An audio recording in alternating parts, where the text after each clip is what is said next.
So the title of this talk is the Lightspeed Paradox.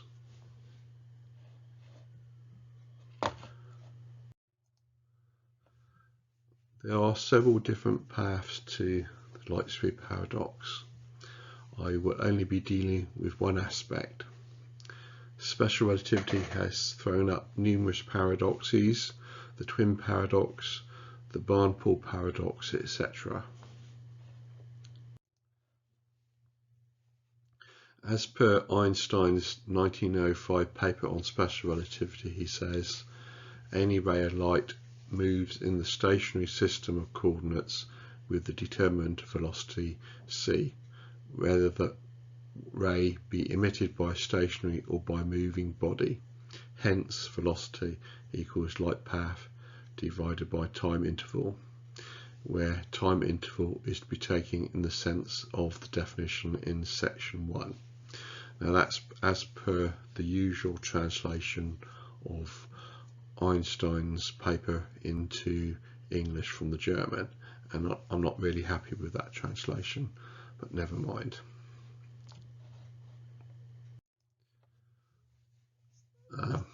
Putting aside the issue that I don't like the translation, also note time interval has to be defined as per section 1, but put aside that issue as well. And we just look at the German.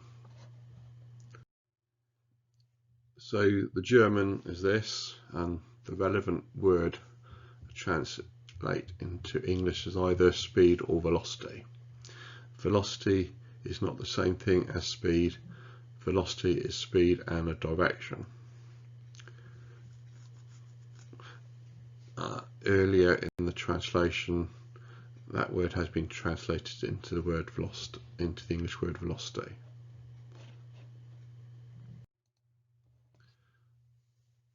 Constant light velocity is not the same as constant light speed. So does Einstein mean constant light speed or constant light velocity? Going to Wikipedia, it says the second postulate in the way that it's usually interpreted, and it says the speed of light in a vacuum is the same for all observers regardless of the motion of the light source or observer. You should note that it's in vacuum, and that's omitted from what Einstein says in this paper, and it also should be free of the influence of fields. So hopefully cleared up that little mystery. Einstein seems to be talking about light speed and not light velocity, despite the translation of his paper talking about light velocity constancy. It is usually understood that he's talking about light speed constancy, and of course additionally taken as meaning constancy of light speed in vacuum, free from the influence of fields. Now on to a further problem. Consider a light clock. The simplest possible clock is a beam of light bouncing up backwards and forwards between two parallel mirrors, and it's represented here light going up and down and bouncing between the mirrors. When moving, this light clock is seen like this, where you have a vertical distance d, light going in a zigzag motion along the hypotenuse. It has speed c as the mirrors move with speed v along the horizontal. So the light clock is moving with speed v along the horizontal direction, and considering the case when v is greater than 0. And it looks like this.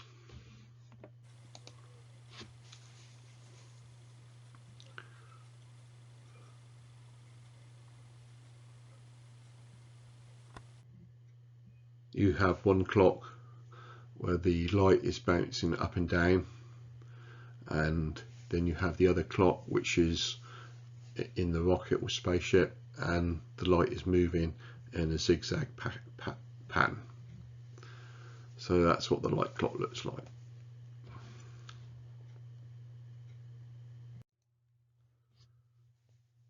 So back to the diagram for it. The speed along the hypotenuse is c, and along the horizontal is v.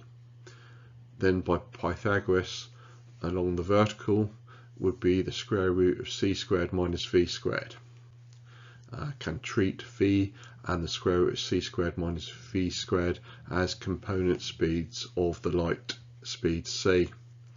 Or another way of thinking of them, it is the speed v that light takes along the horizontal and the speed square root of c squared minus v squared as that what it takes along the vertical.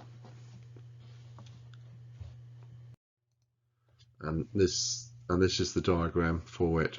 Hypotenuse, you have this light speed c, and the speed v along the horizontal, and the speed square root of c squared minus v squared. And this is the Pythagoras triangle based on Pythagoras theorem. By a bit of mathematical manipulation, these speeds are usually used to give the time dilation equation as follows.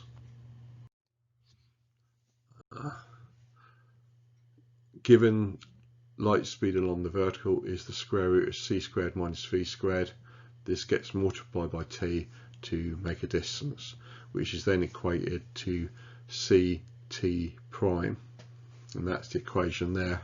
And from that equation, by a bit of mathematical manipulation, you get the time dilation equation.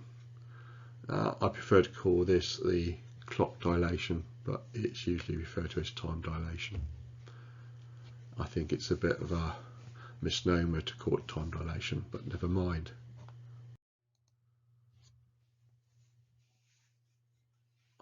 The equation square root of c squared minus v squared all multiplied by t equal to ct prime should really be written in the following way.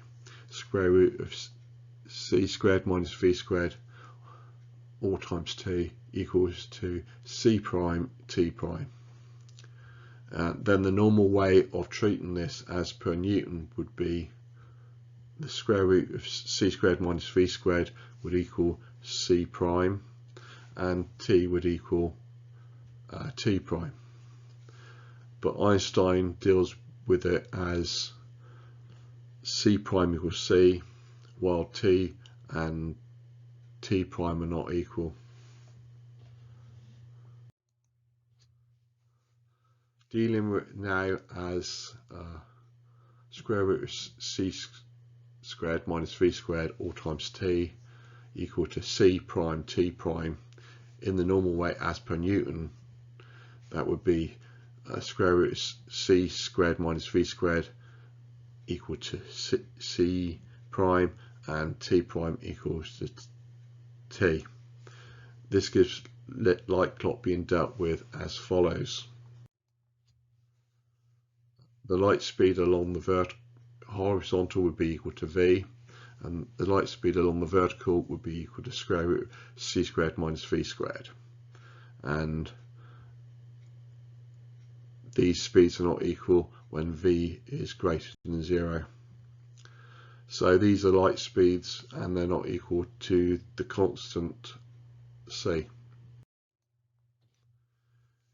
If you want to look or deal with this time dilation equation, which I prefer to call clock dilation, it turns out that variable light speed is still hidden in the maths, and which can be revealed by a bit of mathematical manipulation. The light speeds being the horizontal light speed being v, the vertical light speed being the square root of c squared minus v squared. The paradox. Special relativity is talking of constant light speed as c, but these light speeds are not equal to c. Whatever meant by light speed constant in vacuum free of the influence of fields has not been properly explained by Einstein, and we could bring in issues like one-way light speed, two-way light speed, etc. There are numerous problems, paradoxes in relativity text because insufficient explanation is given. So that's the problem. What all these other light speeds supposed to mean when they're not equal to c? Thank you.